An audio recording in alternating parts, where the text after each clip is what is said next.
Do I not have any sound? What's going on? What's going on? Oh, that's good. That's good. Don't worry about it.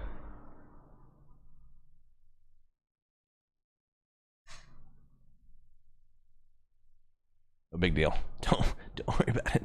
Tell you what my favorite thing about the community is? What am I gonna say? It's gonna sound cliche, but They believe as much as we do. I love them because they continue to support us. It's the only thing that's kept me going.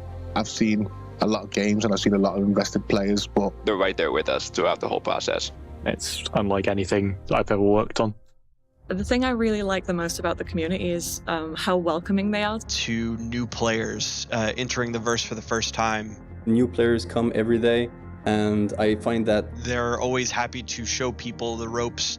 I found it very wholesome. When I first did the Citizencon, where I got to fly the Carrack, everyone was so supportive, and the cheers I got when we were flying through that wormhole was unbelievable.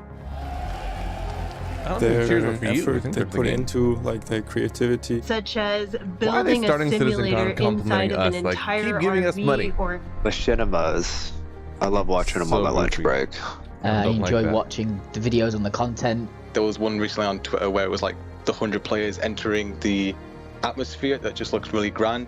I love all the memes. Some of the incredible fan art and passionate drive that you see come out of them is fantastic. How they come up with crazy ideas each and every day and surprise me. I really like all the crazy shenanigans they get up to in the PU. I can't cuss, can I?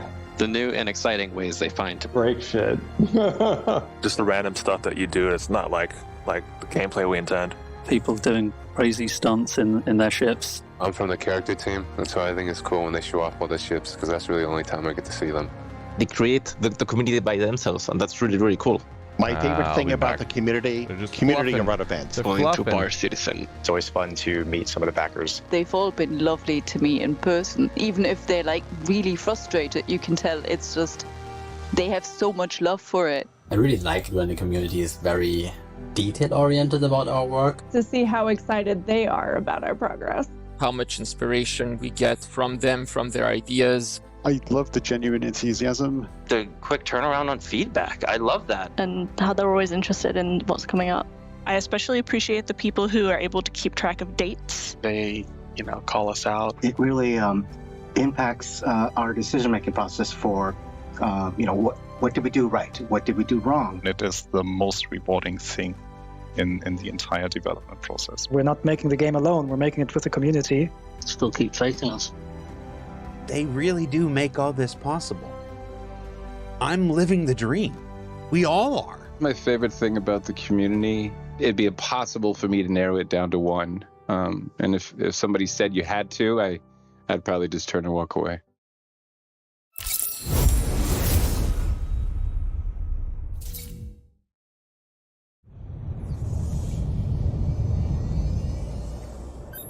Hi, I'm Chris Roberts. Ever since I saw Star Wars as a wide-eyed 8-year-old, I dreamt of being a hotshot pilot saving the galaxy or a lovable rogue making my way across the cosmos. It inspired me to make Wing Commander and has influenced everything I've done since then. 10 years ago, after 20 years of making games, I was burned out, so I took a break, but I never stopped playing games nor loving them. And now, I'm ready to come back, and I'd like to show you something I've been working on. But I don't want to build any old game. I want to build a universe. I want to build a game I always wanted to build, but I didn't have the tools to do until now. One that you can fly off a carrier fighting a heroic war on the front lines, but also one that you can muster out and find your own fortune in the stars wherever your spaceship takes you. I want to be able to share this experience with my friends and fight against real opponents in space, not just AI. And I want this to be as good or better than any other game out there, and I want to actively push the boundaries of what you can do in a game. None of this would have been even possible 2 years ago. But with Moore's Law driving PC performance and cost and the gaming community embracing talented developers via crowdfunding, I believe it is possible today. I've never been accused of having a small vision, and so I thought it was best if I share my ambition with you visually. I'm pretty excited by how it's joined out, so why don't you come join me for a sneak peek? Why are they so sweaty? 10 years ago, I stepped out onto a stage at GDC Online in Austin, Texas, and revealed Star Citizen to the world. We broke all records in crowdfunding, helped kickstart a revival in space games, and embarked on a journey with all of you to build the most immersive virtual universe ever conceived. I did say that The I've Wish never been version of accused of Elon having a Musk. small vision all those years ago. Every year since then, we have celebrated our anniversary with what we dubbed Citizencon, a celebration of all of you, our community, without which we would not be here. When I made the original pitch for Star Citizen, there were no employees, no studios, and just a proof of concept demo cobbled together in CryEngine by myself, the help of a few people in their spare time. You couldn't play Star Citizen as it was an idea, not a game. The first few years was more talk and not as much show, but we managed to release the Hangar module in 2013, Arena Commander in 2014, and the first steps into the persistent universe with Star Citizen Alpha 2.0 at the end of 2015. The real game changer was Star Citizen Alpha 3.0, which we released at the end of 2017, which allowed players to first step foot on fully realized and detailed moons instead of just traversing space. 2018 brought the first planet in Hurston, and from there we filled out the rest of the Stanton system from ArcCorp to Microtech and finally Crusader with its floating cloud city of Erasan last year. Today, there are just over 4 million registered accounts, with 1.7 million of them having purchased the game. And while we still have lots of features and content to build before I'm ready to consider Star Citizen done, people are playing more than ever. This year, our average daily unique players is around 50,000, and we have peaked at 130,000 several times this year. This compares with just under 10,000 back in 2017 and 32,000 last year. But the most amazing stat is the average playtime of someone that logs in 2022 is 3 hours a day. Back in 2017, this was 48 minutes, 64 minutes in 2018, and then jumping to 2 hours in 2019. From there, we've been steadily increasing. In 2022 Takes an hour to get alone, out of your people have spent 36 million hours in the verse so far. So this is a testimony to the hard work, the development, and our online teams have been doing to make Star Citizen, even in its alpha state, more performant and stable than it's ever been, and the increasing amount of features and content that are available making for viable daily gameplay, even in Star Citizen's alpha state. Cloud Imperium Games has grown just as much. Today we're at 835 staff worldwide, all dedicated to building the most immersive virtual science fiction universe ever. In the next few weeks, we'll be welcoming 500 staff to their brand new studio at Manchester Goods Yard in Enterprise City, where we are filming this show from. All of this is down to your patience and support. Building a game of the scale, detail, and scope of Star Citizen, as it is conceived today, that allows us to seamlessly go anywhere from inside to outside, from space to planet, with no loading screens, all with millimeter detail, with everything being explorable, persistent, interactable, with thousands of players online together at the visual quality of the biggest AAA games, is perhaps the most ambitious goal that has ever been set off towards in gaming. I am both humbled and thankful of being in the position of chasing my dream to build a truly immersive universe. And it has only been possible by building it outside the traditional publisher system, with a direct relationship to our secret source, you, our community. The strength of the Star Citizen community is the real unwritten headline to our longevity and future. The connections and friends people have made along the way, the events organized inside the game and outside by the various orgs. This year, we've had 140 Bar Citizen events put on around the world, with some of the most recent being in China, South Korea, Singapore, Paris, and Florida. The Chinese Bar Citizen had over 300 attendees and a 5-meter-long 3D printed model of the Retribution super battleship from Squadron 42 built by the local community. Hopefully, next year we can return to an in-person Citizencon, and I and the rest of the team at CIG will have the chance to spend some time with you in person. But for now, let's get the show on the road. 10 years ago, the ship I arrived on was a single-seater. Where we're going in the future, we're going to need a bigger ship. I present to you the only constant. You may have thought it was green screen, but we need something a little bigger for where we're going to entertain you and tell you about the game in the future. Here's a dedication plaque. The only constant in game development is change. Constellation Phoenix, my favorite ship. Prototyped by Roberts Space Industries, commissioned from London Shipyards, Earth, Sol 3. Launched October 2952, Manchester Starport. Captain Jared Huckabee. Jared, that wasn't the deal. You weren't going to be the captain of the ship. I sent an email. Oh, that must have gone in my junk folder. Take a seat. Welcome Okay, aboard. well, that's not bad. It's quite a nice little setup here, isn't it? We've been talking about this on and off since 2015. I know. I had to do something to get you over to the UK. Hey, you know, he knows what I like. So what do you have? Well, let's do a science fiction drink. Right. Can you do a Pangalactic Gargle Blaster? Pangalactic Gargle Blaster. No, I can do this really dry martini that we had pre-prepared before shooting. Wow. Hey, it's our first show. We gotta start small. Such Look at that. Hey, we'll get better. So what do we just do? Well, the past 10 years and the future, the next 10 years and beyond, and the community. Oh, we did that as an scenario. Cheers. Look at that nice little ad pop up at the bottom these days. We didn't even plan that. All right. Wow. All right, so. Which is so scummy. That's why we didn't cover anything. So what do you think? Look at my jacket. Stegman Cordamon, Voyager. Nice. It's a bit blingy. I mean, you do look like you're a Knight of the Roxbury. Yeah. Knight of the Roxbury. Yeah. No, Twinsies. Hey. With you. No. Let me check the rest of the set out. But it's tailored. It looks good on you. I'm not saying it'd be the same for me. Oh, wow. Look at all these cool artifacts. You got this Hadician artifact. There's a bunch of stuff here. That's really cool. The Citizencon trophy. Wow. That's brilliant. Yeah, well, Dave had to hook me up. You're going to sit in my chair. I am. It's a very nice chair. I like the desk. We've got a bubble head. This is a great place to interview people from. What's it like sitting over there? I'm getting a newfound appreciation for how awkward it is on this side. So what do you think? We should start the show? I think we should start the show. All right, let's start the show. Our first presentation of the day is Planetary Pyro with our good friend Maximilian Kailish from our Frankfurt studio. He's going to take you on a tour of 6 of the neat locations coming in the upcoming Pyro system, the first of our Journey to 4.0 presentations of the day. So take it away, Max. I really want my chair back. It's a very nice chair. We'll talk about it. Pyro. Pyro, here we go.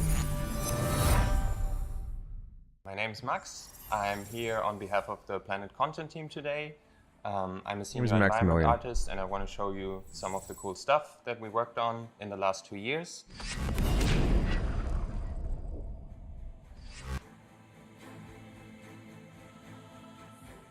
So I have Pyro 1 open already. It's live in engine. This is like the current version of Pyro, so we're still going to do like a polish pass on it, so not everything is done, but we still wanted to show you what we have so far. So the idea behind Pyro 1 is that it gets hit by solar flares like repeatedly. We got some concept art from the concept art team, and the way that they visualized these solar flare hits was like glowing marks and streaks all over the planet. Unfortunately, the tech for the glowing part of it is still being worked on, so we had to make do with what we could use. So it's not glowing, but you can still see a lot of the blue coming in. Yeah, as you can see, Pyro 1 already has some volumetric clouds. Not all of the Pyro planets have their volumetric clouds yet. So let's jump to one of the blue spots on the planet. I just tweaked the sun position a little bit to make it look a bit nicer. And then you can see why it's blue. We added like tons of these crystals to Pyro 1. We've used crystals before on Wala, but I think we were a bit too we played it a bit too safe on Wala. I think we only put like crystals as ground cover assets. But for Pyro 1, we really wanted to push the shapes. So you can find like these really large crystals here. Heisenberg would be really happy here. Okay, then another interesting thing to highlight here, plants over there. So what's interesting about those is we made them like 3 or 4 years ago. They were supposed to be part of like a mission on a space station. The mission was scrapped, unfortunately, and ever since then this asset set has just been sitting in our like vault. It's a really cool plant set, and I'm happy that we finally found a spot to use them. So this is another spot I want to highlight. It's also important for us that we do add something memorable to each planet.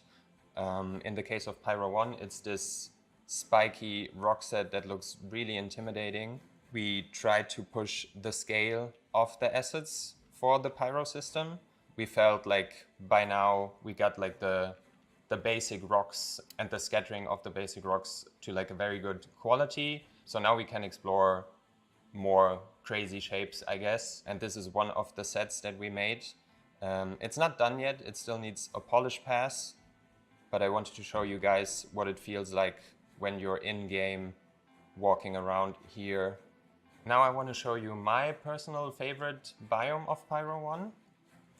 It's this biome here, which has these really cool looking rock formations. They are massive in scale. Like if I jump in-game here, you get a good feeling for the scale of them. Yeah, it's possible to land your spaceship on them. It's probably really fun to race through here. We can imagine that this is going to be like a nice combat space as well, because they do provide nice cover. Let's just jump to a couple different areas on Pyro 1 before we move to Pyro 2.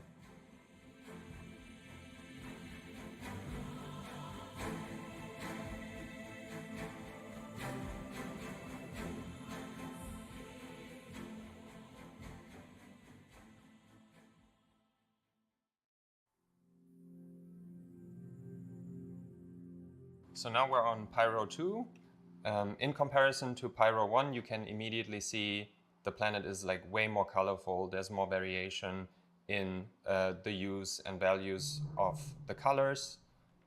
We have like browns and like bone white spots, some red, and it's all contrasted by like a blue clear ocean. So Pyro 2 doesn't have volumetric clouds yet, but they will be there at release. So now I jump to one of the biomes of Pyro 2. What I want to highlight here is the improvements that we made to how acids spawn on the side of mountains. That was something that was always quite challenging for us to do, to have some natural transition from the terrain to the geometry, and then also have like the rocks form in a natural way. Now we can why does it make mean nicer natural? rock formations. It's not quite there It's yet. not necessarily Earth. There are still improvements planned for How do you know what natural is on a but different I think planet? in comparison to what we had Where's the creativity? before, this is a big step forward. Also, what you might see is the drawing distance of acids has been greatly improved. So everything you see here in the distance is actual geometry. So if we were to fly all the way over there, you will see that this is like cliff formations. And I think it looks really cool, like the silhouette of the terrain. Yeah, let's fly through the canyons. Yeah, I would do this in a spaceship, but I'm horrible at flying, so I'm just going to use the camera in editor. So now I jumped ahead to a really cool biome on Pyro 2. It's simple, but I think sometimes less is more. In this case, what sets this biome apart from the rest of the planet is that we added these calcified trees, and they spawn in very dense clusters. So you almost get like little forests of them. So it's supposed to look very dry and kind of dead, but still in a pretty way. Okay, if we look at it from this angle, what I really like about this biome is the contrast that you have here on the terrain. It's pale, it's dry, but then in the background you have like the nice clear blue ocean. So this is one of the red areas on Pyro 2. It's kind of like a sandy desert, but we try to add like a lot of different geology assets, different mixes of bushes and grasses. So it's not like a dead desert, but it feels kind of lively. And you find like lots of foliage here. We have like these cliffs in the background, which are pretty dark. And it's another nice contrast of this planet, where you have like the saturated red terrain and the dark bedrock. So jumping to this point here, what I want to highlight is the improvements that we made to our ground textures. So previously, like 2-3 years ago, we had to rely a lot on ground cover acids to add geometry and detail that the ground textures alone couldn't give us. But ever since we got terrain displacement, we get like really nice shapes just from the textures alone. And then if you combine it with ground cover acids, the result is really successful, how things blend together and the amount of detail that you see on the ground. It's definitely pretty neat. So now we're on Pyro 3. You saw some of it during last year's keynote demo, but I want to use the opportunity to give you like an in-depth look at some of the biomes. So last year you saw that like yellow is kind of the accent color of Pyro 3. So from this distance, you can see through the volumetric clouds, like a lot of the yellow coming through. We talked about what's making it look yellow, which is the moss. And I want to like jump down to the planet surface and show you the amount of detail that you will see when going up close to the moss. So we're down at the surface now. I'm just going to jump in game. That's crazy. A lot of time and effort was spent on making the moss look just right. So like the right level of fluffiness and density. So it looks really nice when it like covers these rocks. And then we also have like lots of smaller moss on the ground. We combine it with like yellow grass and it makes for like a really interesting biome. So it was really important for us to make this biome look really dense. So we pushed the amount of acids that we're using on all the rocks. It's basically completely covered in foliage. Compared to Hurston, for example, Hurston and Microtech, which are probably our densest planets when it comes to foliage, this is way denser. The good thing is that we don't have any trees here, so all the budget we can use on ground cover, on grass. Now we jump to a Pyro coast biome. The improvements we got to the coast biomes is that we can now use a OPR override for every single biome. Previously, we could only use one global override per planet, which, as you can imagine, is not enough when you have something like Stanton 4, where you have snowy regions and the spruce tree regions, and one object preset just can't cover every coast. We added these coral, like coral geology set to have some of the yellow also along the coast. So you see here, we always have like a little bit of yellow coming through and eventually it transitions into the nice mossy areas. Previously, when we made coast object presets, we played it a bit safe and only used 1 or 2 acid sets. But due to the fact that we can now push the density along the coast as well, you can find different kinds of coral, seaweed, different pebbles and rocks, and other stuff. Now I jump to one of the volcanic regions on Pyro 3. You might not expect to find vegetation here, but we did add a little bit of vegetation to this region to make it a bit more interesting. What I want to highlight here is the quality bar that we set for ourselves when it comes to improving the look of our vegetation. There we go. This is one of my favorite new vegetation sets that we created. You can see the amount of detail on display. Here we have like nice little flowers and these like knots or whatever, like pods. And it's just like a really cool asset set. So when flying over the volcanic regions, you will find pockets of these scattered all around just to make the area like a little bit more lively. Before we move on, let's jump around to a couple more places.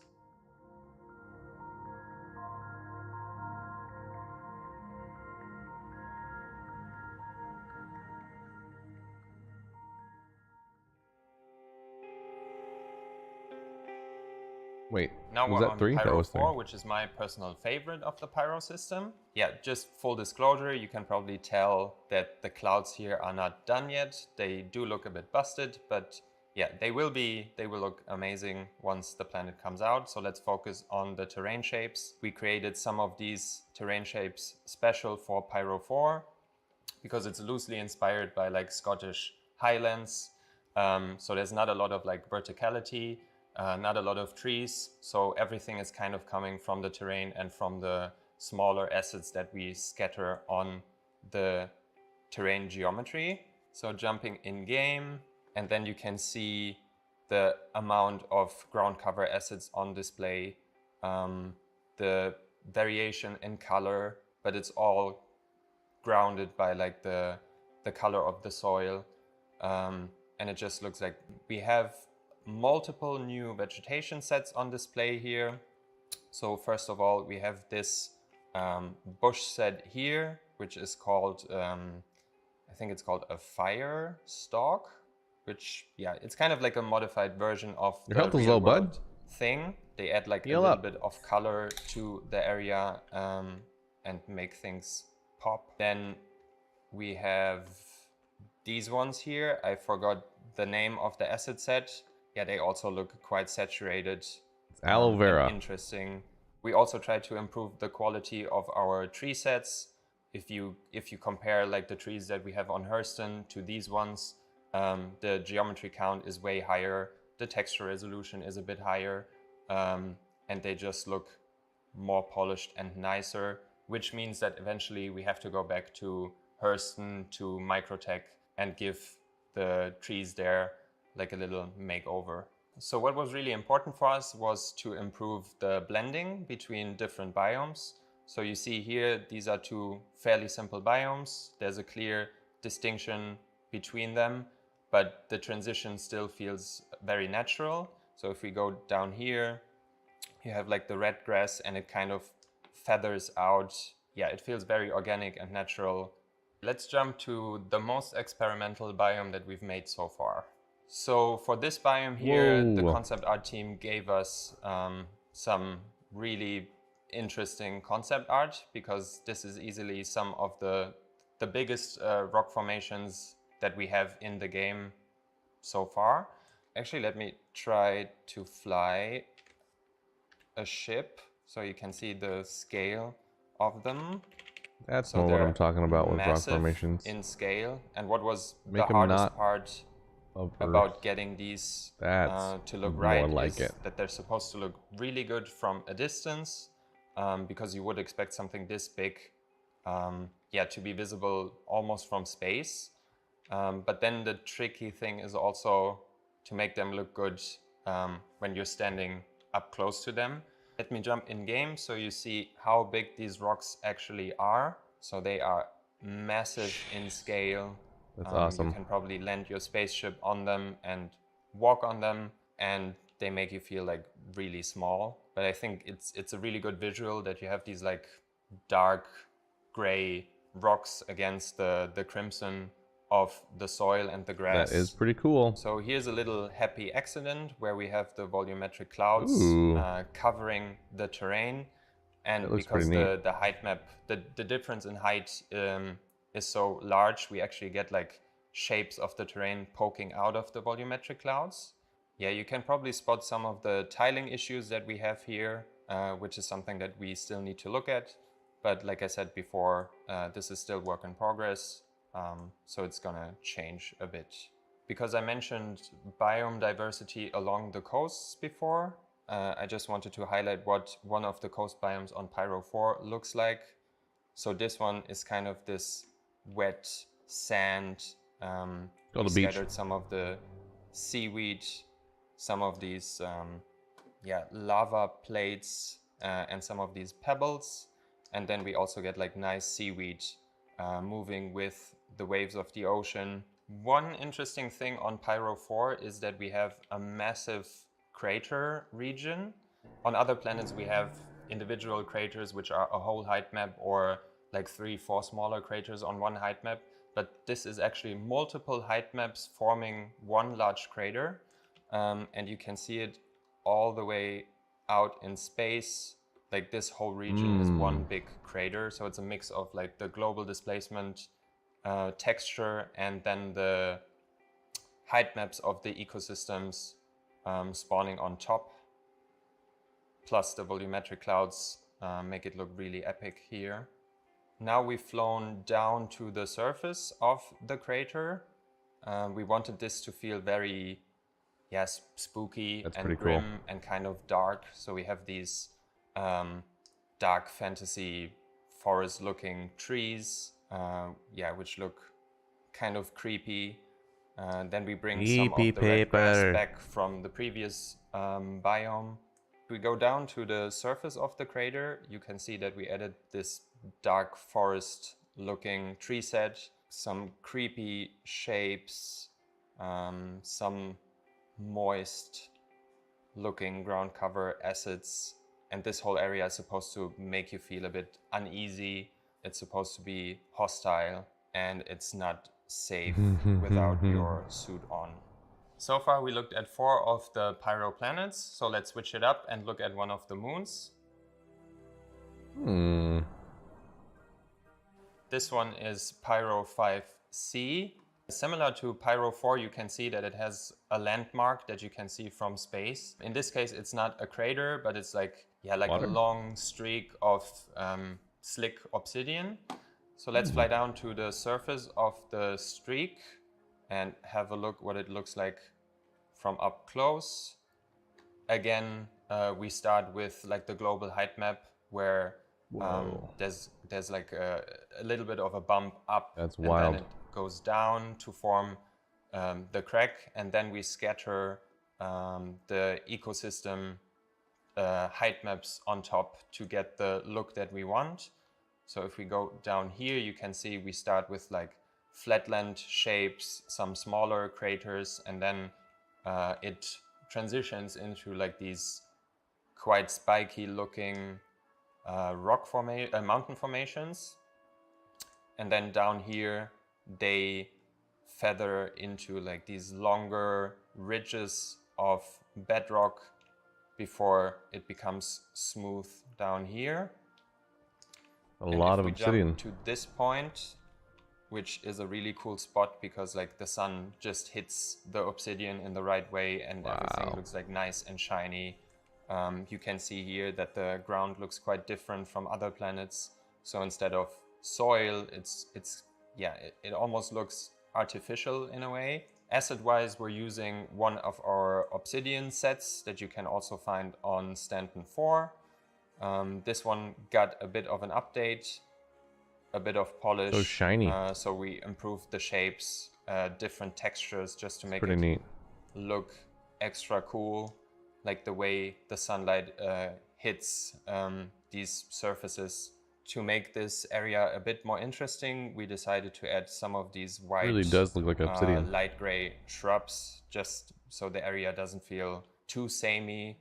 And it's always nice to have like the occasional pocket of vegetation. To set the obsidian biome apart from the rest of the planet, we went with the opposite route for these biomes here. So instead of being shiny and slick, they are more dry, covered in dry sand. The vegetation is dry. We added some of these spiky shapes to add some verticality to the scattering. But yeah, outside the obsidian crack, this is what you will find on the planet most of the time. So this go-to point I picked to show some of the subtle color that we added to Pyro 5C. So the obsidian crack is like kind of just dark gray, black. The desert I just showed is also light gray. So we felt this needed a bit of a color breakup. So we added some of these red hues to the occasional biome. It's very rocky. You also find the red sand on the rocks from the biome accumulation. And it looks really nice how the red creeps up into the crevices of the height maps in the background. We're going to end our showcase today on Pyro 6. Pyro 6 has a very interesting color palette. Like I really like the yellows and the pale beige tones of the terrain. And then you have another blue ocean. As you can see, the terrain is kind of ridden by craters, and we get these really cool shapes where the ocean fills in those craters. If we jump all the way down to the edge of one of those craters, so now we're at the edge of one of those craters. I'm jumping in game right now just to show you what it feels like walking along here. They're a lot bigger than they look from the sky. You can see that we added some dramatic looking coral shapes, and then eventually you walk down here towards one of those craters that's filled with water. We have a couple of floating meshes here on the left. This is still work in progress. So one of us, probably me, has to go in and yeah, adjust the settings of the spawning here, and then we're right at the edge. And I really like the color of the water and how it looks against the backdrop of the white chalky terrain. Then over here, I want to introduce you to our human scale ref mesh. His name is Rüdiger. Oh, hello. And he's super helpful when we set up object presets, because you can immediately see how the scale of assets feel when you have him in situation. Like, he adds context to the scene. He spawns every time that object preset spawns, and yeah, he helps us find the right values when it comes to the scale of our assets. In general, this biome here is another good example of how our ground textures work together with the assets that we put on top. So the transition is really nice from this ground texture to this one. And then we have like the same rock set on both of them. And it makes for like a nice amount of detail on the ground. Then occasionally we spawn some of these spider-looking ground cover meshes. So this spot here is really nice because you get like the particles, the monochromatic terrain, the assets, and it's all against the backdrop of the skybox of the Pyro system, which is red. Then we get like some really cool looking sunbeams coming through the volumetric clouds here. And then if I turn the sun and we make this dark and I jump in game, you can see how drastically the skybox impacts the lighting. It's pretty neat. When you're on the dark side of the planet, and the skybox is just, yeah, it looks really good. That looks really cool. So this is the skybox for the entire Pyro system. So you will see it on every single Pyro planet. It's just that Pyro 6 has like a very thin atmosphere, so you see it well here.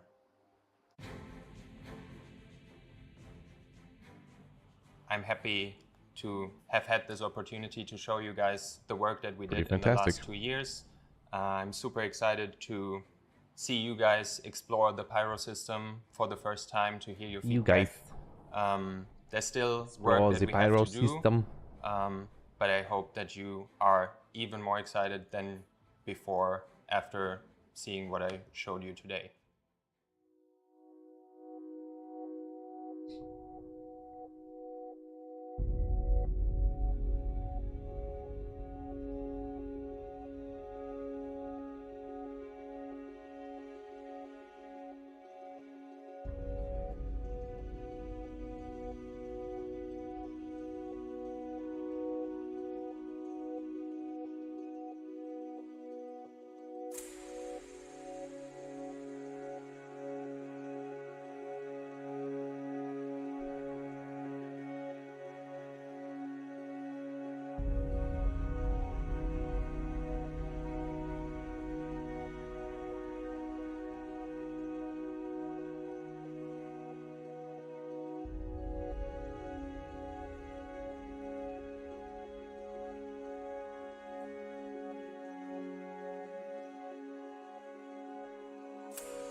That moss is pretty cool.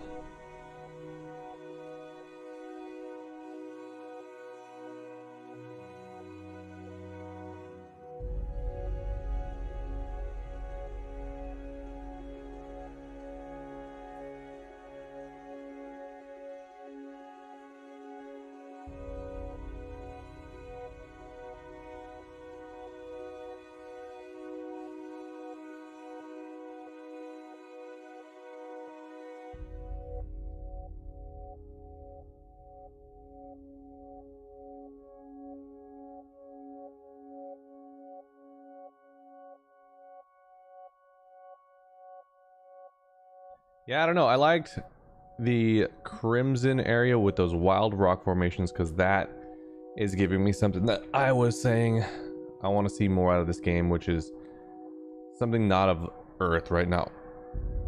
Like, and this part, the obsidian part, I can't tell which is my favorite. The yellow moss, the crimson with the rock formation, or that obsidian part. Those are like my top 3 favorite. You know, those craters too, because they look small out here and kind of wonky, and you get in on them and they're gigantic. Now that blue is pretty beautiful. Yeah, I mean, neat new designs.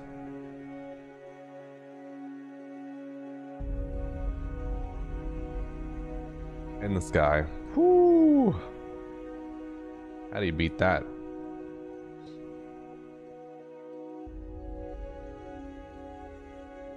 What a pretty system, huh?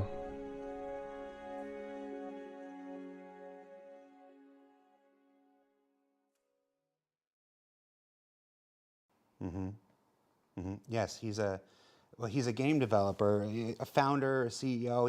He made his first game when he was like 15. Anyway, he was sitting in my chair, and he's left. I don't know where he went, but he should not be let back in the building. Yeah, black shirt, jeans. Yeah, just keep him out of the building, because he sat in my chair. All right, thanks. When are we live? Hi, welcome back to Citizencon 2952. I'm your host, Jared Huckabee, and yeah, welcome to the spaceship, to the only constant. We are joined here by 2 CIG luminaries, VP of Development, Mr. Brian Chambers, and Chief Development Officer, Mr. Aaron Roberts. Hey, how you doing, guys? Not too bad. You were looking at me, and you thought I was going to forget it because I couldn't remember it. That's right. During the thing. I'm not good with titles. I know. I've had 6 of my own, and my job hasn't changed. I can't track it. So, I like your dig. That's what I was going to be first question. Welcome to the spaceship, guys. Yeah, how you doing? Absolutely. Good. You like it? Like it? We have been talking about this, dreaming about this, and just imagining doing this since 2015. Every time we talked about changing the stuff up and whatnot, like what should we do? And it was always like, we should build a spaceship. We should build a spaceship. It's always like, yeah, someday. But we did it. I'm sorry. No, it's cool. It's way cool. I'm sorry. And you're always shooting stuff. You're shooting material constantly. So having a dedicated space that's dialed in that you're cool with, right? It's good. So we just watched Planetary Pyro. That was the first of our Journey to 4.0 presentations that we're showcasing here today during Citizencon 2952.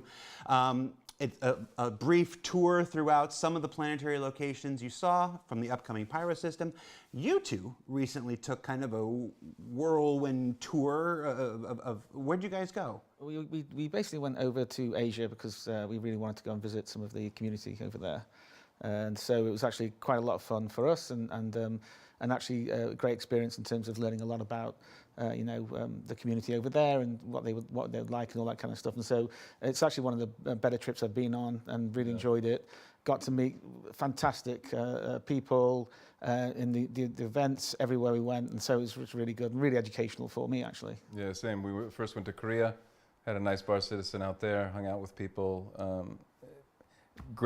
Great food, great fun stories. While we were in Korea, we did a live stream into the China Bar Citizen that was happening at the same time.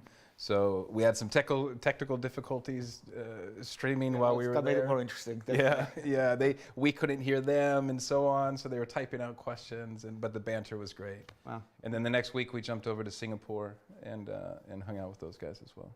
I was going to say, we haven't had any technical difficulties so far today. I don't know what. I was going to say, nothing in here is actually wood. So we're talking about, the community actually gave us some cool stuff. So first, this was given to us by the Korean community. This is Korea, yeah. We'll have you open this. Yes. Oh, okay. This was for you. I don't know the full history behind it, but it is like a replica of an ancient scroll. But the characters are put together as Star Citizen characters. That's wild. Oh yeah, which is incredibly cool. That guy's doing the Steve Bender. So we each got one of those as well, but they specifically wanted us to bring one back for you.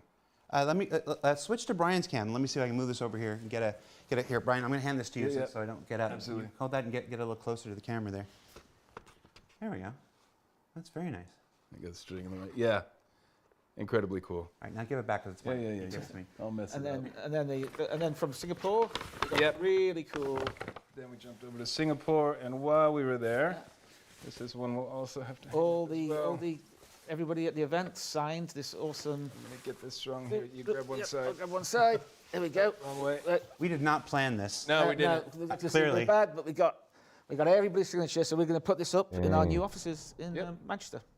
Oh, very cool. Very cool. So so these things. But anyway. And then there's other stuff in there. You can pull some of out if you want. That's all for you. Really cool little coins they made and cards and so on. And of course, if you're not familiar with what a bar citizen is, you can check out barcitizen.sc. It is a completely community backer-run organization that helps coordinate basically gatherings of Star Citizens all around the world, including most recently Singapore and China and They did South one Korea. here in Washington. I know. I think there was one in San Diego last night, if I was not mistaken.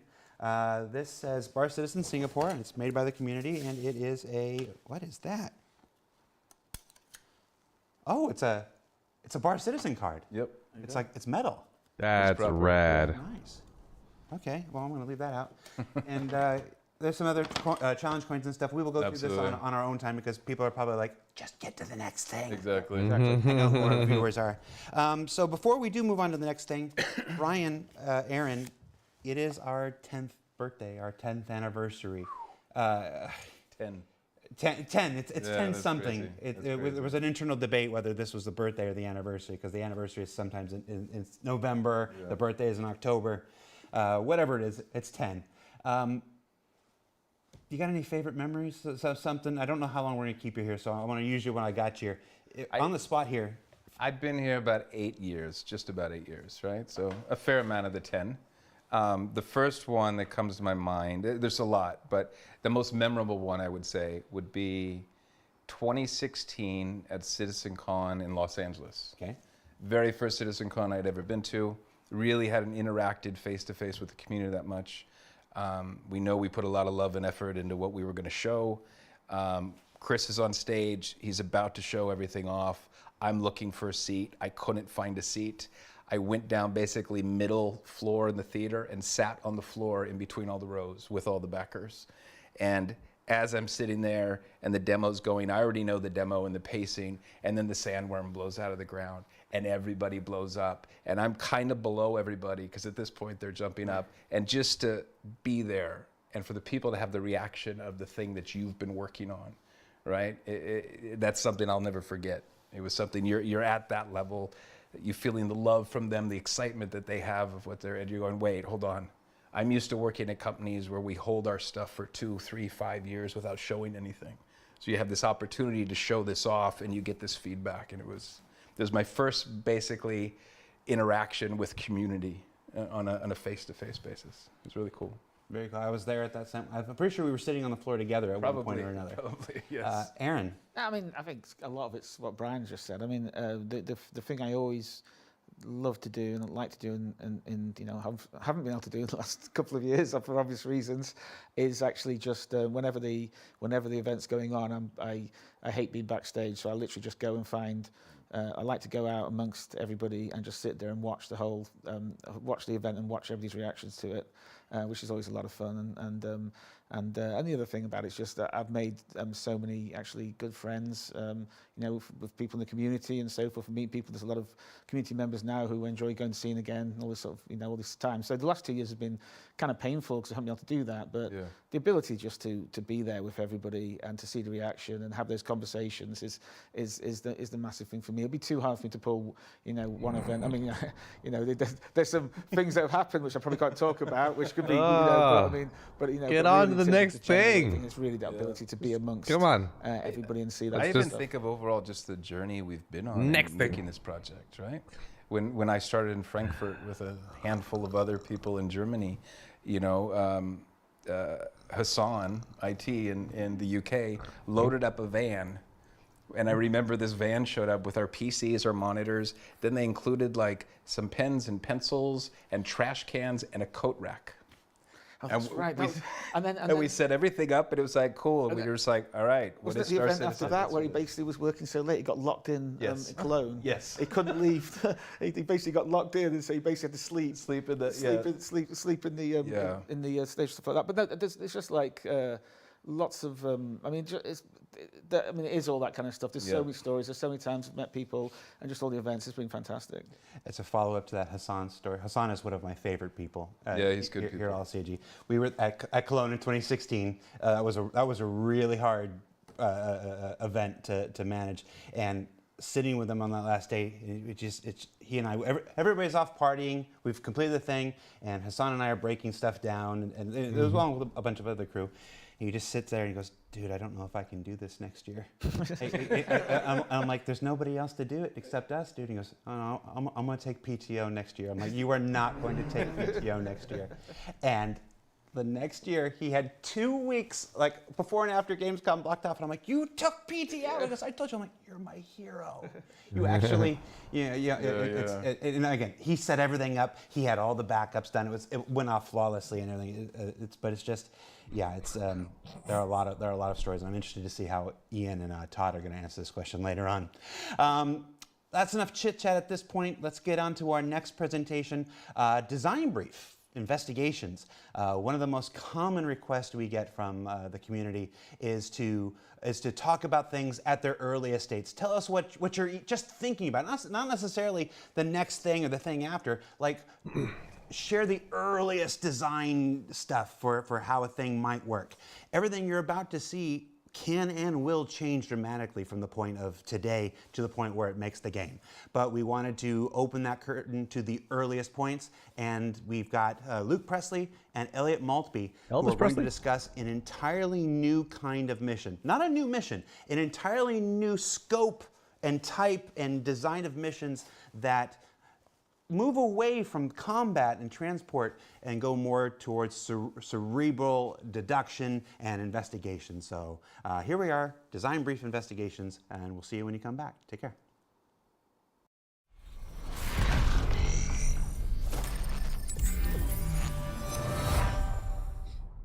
Hi, my name's Elliot Maltby. I'm a Principal Systems Designer. I work with Luke Presley on the Mission Feature team. I'm here today to talk about one of the new mission types we're prototyping. So this is an early look, a new mission type, and usually we don't give you a look this early. It's because we don't have the nice shiny visuals. But people keep asking to see the design brief, so we thought, what the heck, we'll let you see. Filler. Like, we don't have enough content. Let's do this. So a mission is built out of objective types, and the mission type really is just the most critical or challenging objective in that mission. Currently, we have a number of mission types in the game. Some of these are not built in that modular sense. Some of these are very much bespokely built to test out a feature at one time. The original PI Wanted is one of those. The current mission types that do exist is we have deliveries, which are essentially a form of collect and drop off. We have eliminate missions, which is just kill someone, and eliminate ship missions, which is go there and kill destroy a ship that has a person inside of it. And there's many more. The way we see missions is they're comprised of little bits of gameplay. So, for example, we have missions where you're sent to kill a singular person, or pick up a box, or kill a bunch of enemies. So the way how we build our missions is we combine these together. So we'll have missions where you have to pick up a box, but we'll have enemies there that you have to kill, as they're kind of like an obstacle for you to get around. That isn't to say that you can't build a mission out of a single objective. The assassination mission, for instance, has one objective: assassinate a target. But even the most simplistic mission, like the delivery mission, is actually built out of two objectives. There's the collection of the item and the delivery of the item. And if we made the collection of that item even more difficult, we'd refer to it as a collect mission rather than a deliver mission. So our objective types, for the time being, have been pretty simple. Kill this person, go here, do this. Until now, we're now looking at doing one of the most complex type of objective and gameplay things we've tackled in MFT. With that said, we're working on a new mission type, and that's investigation. that new? I don't think that's new. Currently in the game, the player can feel like a bounty hunter, a mercenary, a person who does deliveries, you know, a cargo hauler. We want to make them feel like a detective as a new route. You know, we're expanding constantly. We're building mining, salvage, and detective is going to be our focus in MFT. The experience we want to give players with the investigation mission is that they feel like a detective, that they feel like they're You just said that like multiple collecting times. evidence that will ultimately answer the question that has been posed to them, and that they're able to kind of search through the evidence and find the red herrings and like choose the right answer. So what we want is we want to build a mission that requires you to have to think, requires you to have to look around, search your environment in detail, look at each individual clue and make sure you fully understand it before you make your decision as the detective. And there'll also be red herrings thrown in there, so evidence will really have to be like poured over Jesus to be Christ. able to determine whether it's actually credible or not.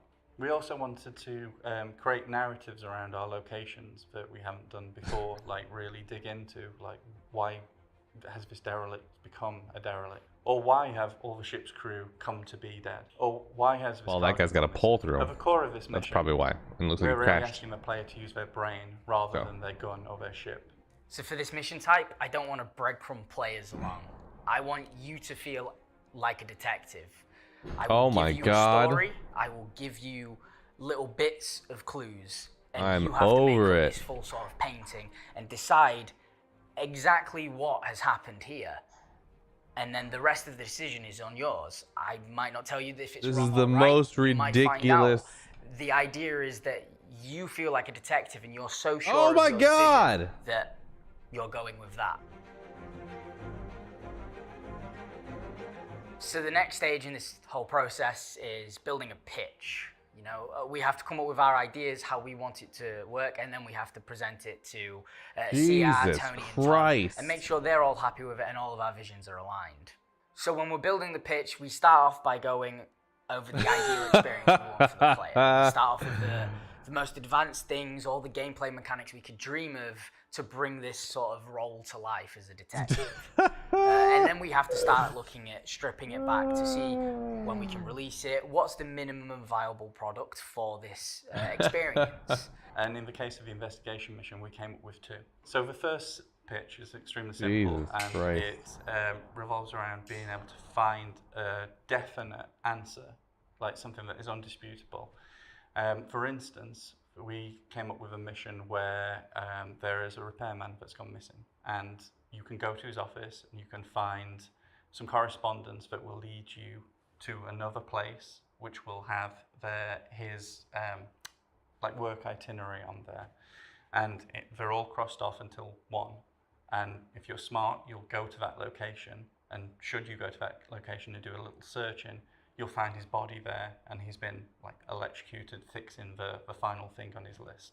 And there's your definitive ending. Whereas the second pitch, it's more about allowing the player to choose when they're done, like when they think they have solved the mystery.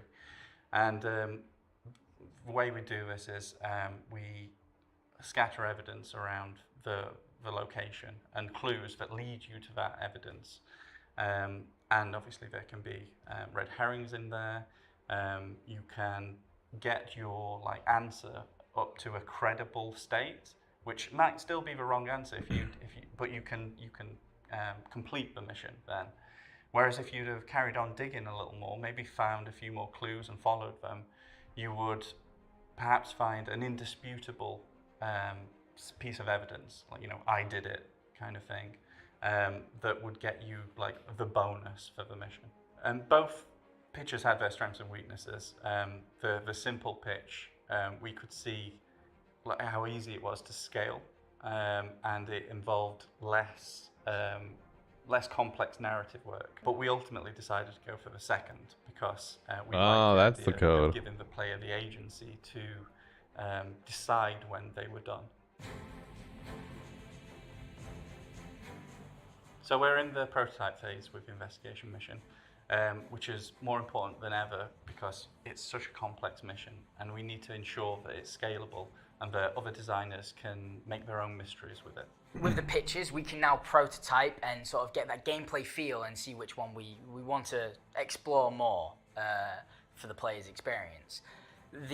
Some of the hardest points of this are going to be the scalability of it. An investigation at its core is a story, so the story should always be at the forefront and the focus. So the first stage of prototyping was to prove that we could make it like a mystery happen in the most restricted location we had, which was like a derelict. So this kind of interplay between the crew of it. From there, we're going to expand so that it takes into account more locations and uses all of the evidence retrieval interactions. And this whole section. Have, for instance, like it's garbage. You can kill a guy and get information. Over. You can find a corpse. Over it. You can loot a box, get information.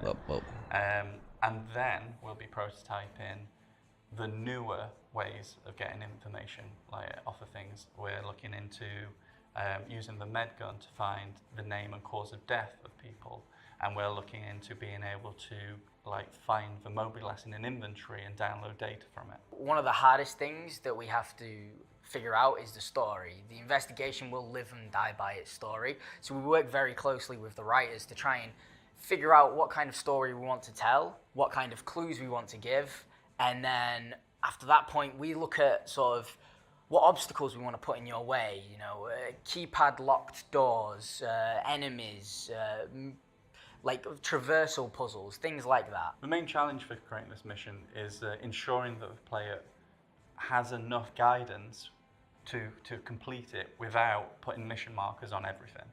Like, it is supposed to be about them searching, figuring clues out for themselves, and finding the answer themselves. We want you to still feel like that detective, but ensure that we're giving you enough information in the ways that we can. And we're working with the UI designer on the new mobiles, which should really help with this. So this has been our video design brief on our investigation missions. We're really excited to bring these to you. We wanted to give you an early look to let you know what we're thinking and see what you're thinking about these as well. And we're really excited about it because it will allow us to inject a lot more story into the persistent universe. So with everything we do, iteration is a key part of how we build things. So by the time you see this, and maybe by the time it comes out, it might have changed drastically. We don't know yet. We're still working on it and figuring out the fine details. But player experience and player agency is at the focus of what we're trying to achieve. We're really excited and hope you are too. And I'm sure we'll be talking about this again in the future.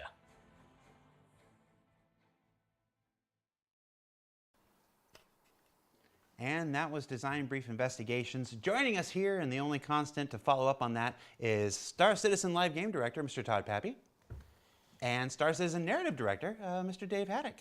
How you guys doing? Good. Good. These missions. We've got combat missions. We've got, calling missions. This is a whole new narratively driven kind of initiative for the Persistent Universe. What can you add to what's being said? How does this work, Dave? What kind of missions are we talking about? What kind of stories are we looking at here? I mean, it's, again, we're still trying to figure out, it's a really interesting technical challenge because basically, with a mystery, it's tied into the story. And so, but because we need to populate the universe, it's presenting a really interesting challenge of how do we make these modular, but yet still feel specific. So it's a really unique challenge to try and navigate those waters and tell something that's satisfying. And again, kind of a new style of gameplay to engage people in a much more non-combat specific way that lets them kind of take advantage of all of our systems and just kind of explore and get to be these kind of detectives. Really. Well, and ideally, it's something that you can't always notice or always be like, okay, it's Colonel Mustard with the lead pipe, with the lead pipe or the rope, So we want to make sure that it feels unique, to the area and interesting. So it's like Dave said, I think it is going to be a big challenge for us to figure it out. And the fun thing about it too is this is type of mission where we don't just, it's not just knocking out checkpoints on a list. So part of the fun with it was creating a system where the onus is on the players to feel like they have enough information to have solved the case, but not flat out telling them right out the bat, yes, you have, or no, you haven't. So it's definitely a fun thing that's presenting a lot of cool, unique opportunities of, you think it may be going one way, but there might be a key piece of evidence that you've missed that completely blows the case open. I know we often refer to the Precision Universe as the sandbox, but I think a lot of people will anxiously be looking forward to more storytelling possibilities, more narrative possibilities within the Precision Universe. So like that. So it is our 10th anniversary. So I'm asking everybody who's joining us today for your favorite 10th anniversary stories. Todd, you're looking at me very intently, like what are you thinking right now? Like I can't get lost in your eyes. Not today. I'm bored.